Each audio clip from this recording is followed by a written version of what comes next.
India ലക്ഷ്യമിട്ട Lashkar E ത്വയ്ബയുടെ കമാൻഡറിനെ ഇപ്പോൾ വെടിവെച്ചു കൊന്നിരിക്കുന്നുവെന്ന റിപ്പോർട്ടുകളാണ് പുറത്തു വരുന്നത്.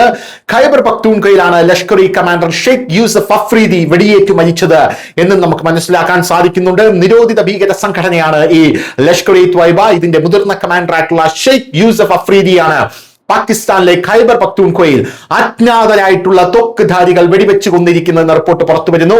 ഇത് ആസൂത്രിതമായിട്ടുള്ള കൊലപാതകമാണെന്നാണ് പാകിസ്ഥാൻ ഇപ്പോൾ പറയുന്നത്.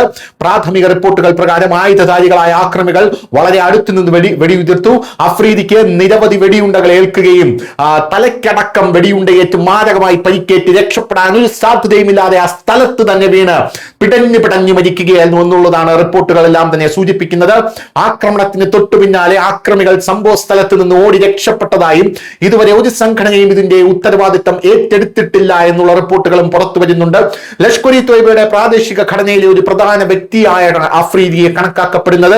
കൂടാതെ അതിന്റെ തലവൻ ഹാഫിസ് സെയ്ദുമായി അടുത്ത ബന്ധമുള്ളയാളായിരുന്നു. അഫ്രീദി എന്ന് വിളിപ്പേരുള്ള ആൾ ഇന്ത്യയിൽ അടക്കം ഒരുപാട് ടെററിസ്റ്റ് ആക്ടിവിറ്റികൾ പ്ലാൻ ചെയ്ത ആളുമാണ്. മേഖലയിലെ സംഘടനയുടെ റിക്രൂട്ട്മെന്റിലും പ്രവർത്തനങ്ങൾ ഏകോപനത്തിലും ഇയാൾ പങ്കാളിയായിരുന്നുവെന്നും സുരക്ഷാ ഉദ്യോഗസ്ഥർ പറയുന്നു. സമീപ വർഷങ്ങളിൽ പാകിസ്ഥാനിൽ തീവ്രവാദ ശൃംഖലകളുമായി ബന്ധപ്പെട്ട വ്യക്തികൾക്കെതിരെ സമാനമായിട്ടുള്ള നിരവധി ആക്രമണങ്ങളാണ് നടന്നിരിക്കുന്നത്.